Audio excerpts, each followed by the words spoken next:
first of all, let's jump into WandaVision.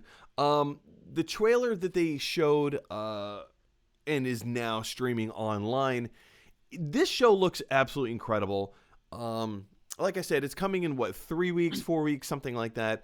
It's not anything earth-shattering in terms of news, in terms of things that we haven't seen or haven't heard before. Jackson, where do you stand with WandaVision? Are you looking forward to it? Is this the kind of show that you would be invested in?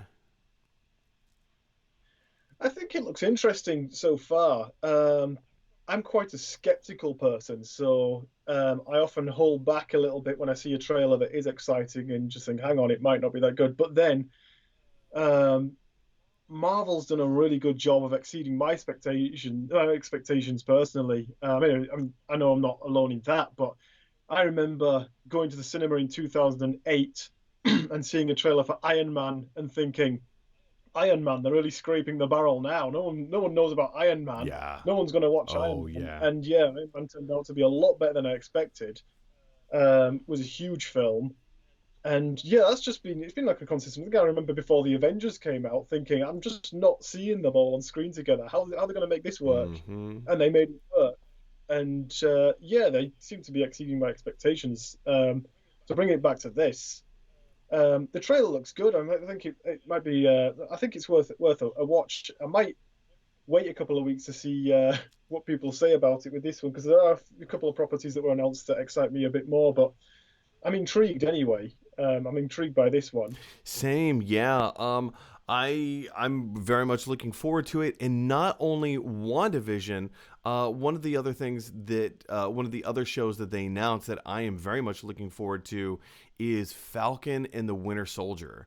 When they dropped this trailer, because there was like the announcement trailer that came out before this trailer, and do you remember what I said earlier about uh my concerns with Disney Plus in that it's going to feel like a little smaller scale kind of thing. Falcon and the Winter Soldier, based on the trailers, specifically this exclusive first look, looks and feels like a big budget action movie. It's going to be like a 6 hour movie, essentially. 6 episodes. Each episode is an hour long.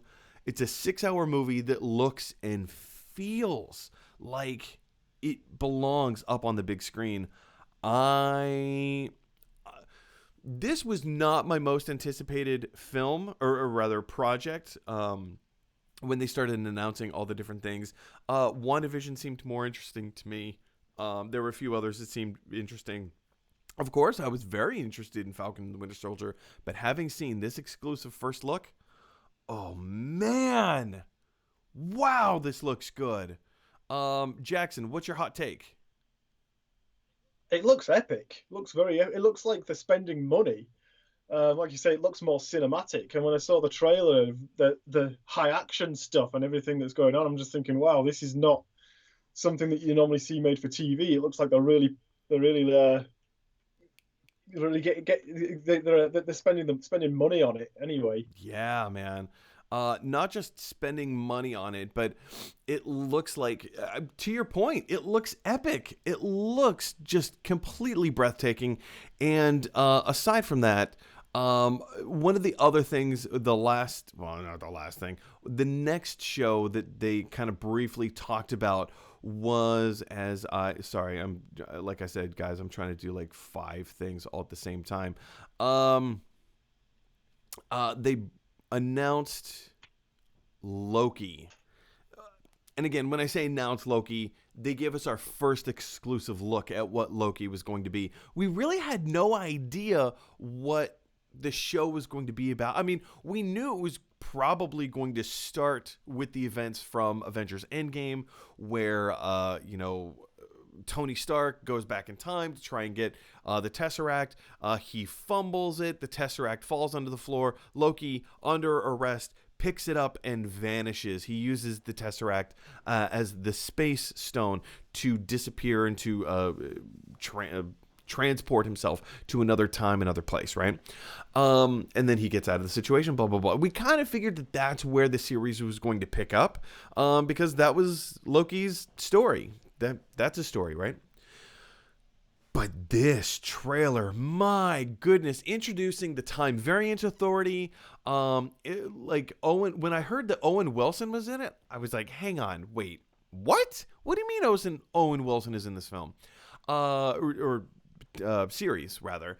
And to see him in the elevator with Loki do that talky scene, it's classic Owen Wilson, but it also feels like it belongs in this world. The Loki show, based on the trailer, it really does look like a psychological thriller. It looks very interesting. It looks very engaging. Jackson, again, what's your hot take here? I've heard people saying, a few people have said that it looks like it's Quantum Leap, but the Marvel version. I don't know if anybody remembers Quantum Leap, but I think the whole appealing part of that was the premise. It was a very appealing premise for Quantum Leap, so I'd love to see that. I hope that's the case. I want to see a Marvel version of that if it is Loki as well, because people love that character. So. Yeah, no. Loki's like definitely a fan favorite. And I think that this show is going to get a lot of buzz and a lot of praise from a lot of people. But we're just gonna have to wait and see what all transpires. But the big question for you guys is, what do you think of these 3 shows? Loki, Falcon and the Winter Soldier, WandaVision. These are the first 3 shows coming out on Disney Plus in the fairly near future. Yeah, jump on down to the comment section below and let me know your thoughts. Hey everybody, thanks for watching. If you like this video, click like. If you really like this video, click subscribe. And if you really, really like this video, click share. Because that is exactly what Scrooge McDuck would want you to do. DuckTales, woo!